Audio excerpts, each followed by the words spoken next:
देखो चुंबकीय बल रेखा के गुण, ये जो हमारा चुंबक से ये जो बल रेखा निकल रहा है इसका क्या गुण है, इसका कैरेक्टरिस्टिक्स हम जानेंगे अभी कि क्या क्या गुण होता है। देखिए पहला गुण है कि चुंबकीय बल रेखाएं बंद वक्र के रूप में होती है।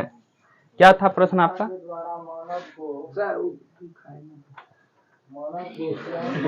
चुंबकीय बल रेखा जो है बंद वक्र के रूप में होती है।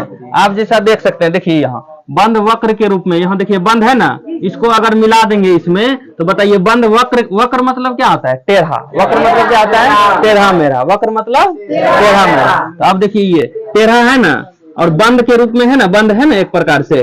तो ये जो है मेरा यही है गुण पहला कि चुंबकीय बल रेखाएं बंद वक्र के रूप में होती है, बंद वक्र के रूप में होती है। चलिए दूसरा देखिए, चुंबक के बाहर ये रेखाएं, चुंबक के बाहर जो है ये रेखाएं उत्तरी ध्रुव से निकलकर दक्षिणी ध्रुव में पहुंचती है।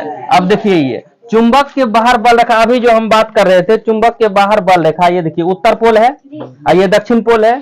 चुंबक के बाहर बाहर जो ये बल रेखा है देखिए उत्तर से दक्षिण की तरफ आ रही है ना, आ रही है, यही बात कर रहे थे। लेकिन चुंबक के अंदर रेखाएं दक्षिणी ध्रुव से उत्तरी ध्रुव में पहुंचती है, लेकिन चुंबक के अंदर जो बल रेखा है वो किधर पहुंचती है? दक्षिणी ध्रुव से उत्तरी ध्रुव की ओर। ये देखिए दक्षिणी ध्रुव ये हुआ मेरा, उत्तरी ध्रुव ये हुआ। अब देखिए अंदर चुंबक के अंदर जो है बल रेखा है दक्षिणी ध्रुव से उत्तरी ध्रुव जा रही है ना, तो यानी चुंबक के बाहर बाहर किधर है बल रेखा का दिशा? उत्तर से दक्षिण की तरफ। और चुंबक के अंदर चुंबक बल रेखा की दिशा क्लियर हुआ? चलिए ये मेरा दूसरा पॉइंट क्लियर हो गया।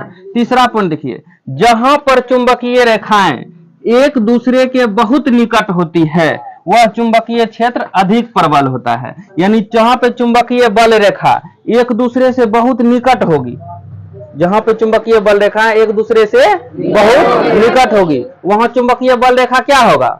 बहुत अधिक होगा, बहुत ज्यादा प्रबल होगा, बहुत ज्यादा मजबूत होगा। समझ रहे हैं ना? वहां चुंबकीय बल बहुत ज्यादा लगेगा। यहाँ जहां मतलब कहने का मतलब नहीं समझे कि चुंबकीय बल रेखाएं जहां पे नजदीक रहेगा यानी सटा हुआ रहेगा वहां चुंबकीय बल क्या होगा? अधिक होगा। मेरा यही तीसरा लाइन था। चौथा लाइन देखिए, दो क्षेत्र रेखाएं कभी भी एक दूसरे को प्रतिच्छेद नहीं करेंगे। प्रतिच्छेद कहने का मतलब है कि मान लीजिए हाँ काटना चाहिए, एक दूसरे लाइन को क्या करना चाहिए? प्रतिच्छेद यानी काटना चाहिए।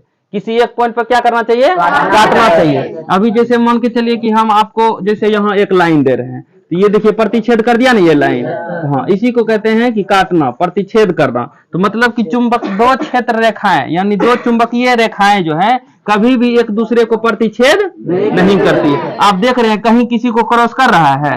नहीं। किसी इसको मिलाएंगे आगे तो इसको इसमें मिला देंगे तो हाँ अनंत है, लेकिन मिलेगा नहीं, एक दूसरे को प्रतिच्छेद नहीं करेगा। क्लियर हुआ? चलिए देखिए अब ऑरेंज स्टैंड का प्रयोग देखिए क्या है प्रयोग। विद्युत धारा का चुंबक पर प्रभाव पड़ता है, विद्युत धारा का चुंबक पर प्रभाव पड़ता है। इसे 1820 ईस्वी में ऑरेंस्टेड नामक वैज्ञानिक ने एक प्रयोग के द्वारा सिद्ध किया। 1800 कितना ईस्वी में? 1820 ईस्वी में ऑरेंस्टेड नामक वैज्ञानिक ने इसको सिद्ध किया। क्या सिद्ध किया? कि विद्युत धारा का चुंबक पर क्या पड़ता है? यानी कि किसी चुंबक पर किसी विद्युत धारा का क्या पड़ता है? प्रभाव। देखिए किस प्रकार है। एक चालक तार लिया जाता है, देखिए लिए चालक तार, एक चालक तार लिया जाता है जिसे दो स्टैंड की मदद से चित्र के अनुसार सजा दिया जाता है। देखिए दो स्टैंड के मदद से चित्र के अनुसार सजा देते हैं ना। तार के एक छोर का संबंध बैटरी और स्विच से किया जाता है। तार के छोर का संबंध जो है बैटरी और स्विच से किया जाता है। एक चुंबकीय सुई ली जाती है, देखिए हम चुंबकीय सुई लिए ना, एक चुंबकीय सुई ली जाती है।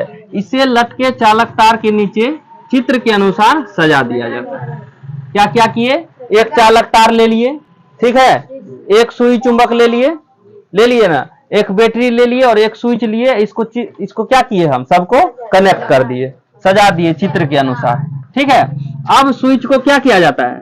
ऑन किया जाता है। अब स्विच को क्या करेंगे? ऑन करेंगे। और जैसे ही स्विच को ऑन करेंगे तो उस चालक तार से होकर क्या मेरा धारा प्रवाहित होने लगेगा, यानी विद्युत धारा क्या होने लगेगी, प्रवाहित होती है।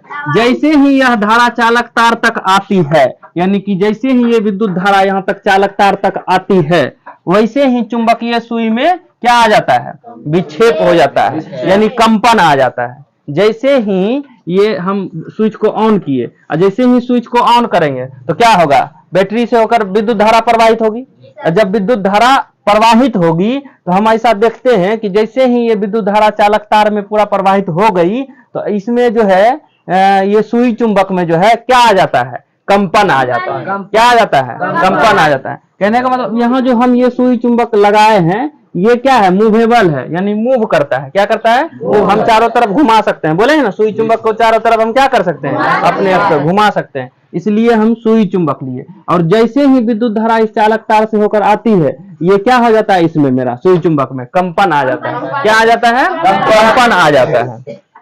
और स्विच को जब ऑफ करेंगे हम तो चुंबकीय सुई पहले की अवस्था में आ जाती है। यानी जब स्विच को ऑन करते हैं तो इसमें क्या आ जाता है, कंपन आ जाता है। और जैसे ही स्विच को ऑफ कर देते हैं तो ये क्या आ जाएगा, पहले की अवस्था में, यानी पहले जिस अवस्था में स्थिर था उसी अवस्था में क्या आ जाता है, आ जाती है। तो धारा की दिशा बदलने पर चुंबकीय सुई की दिशा भी बदल जाती है। अब देख रहे हैं कि धारा की दिशा बदल रही है तो चुंबकीय सुई का भी दिशा क्या हो रहा है, बदल रहा है। यानी जैसे ही हम करंट दे रहे हैं इस चालक तार में तो क्या हो रहा है, मेरा चुंबकीय सुई कंपन हो जा रहा है, विक्षेपित हो जा रहा है, यानी थोड़ा सा घूम जा रहा है। और जैसे ही हम ऑफ करते हैं तो पूर्व की अवस्था में आ जाती है। तो अतः इस प्रकार सिद्ध होता है, इस प्रकार हमें पता चलता है कि विद्युत धारा का चुंबक पर क्या पड़ता है, प्रभाव पड़ता है। क्लियर हुआ।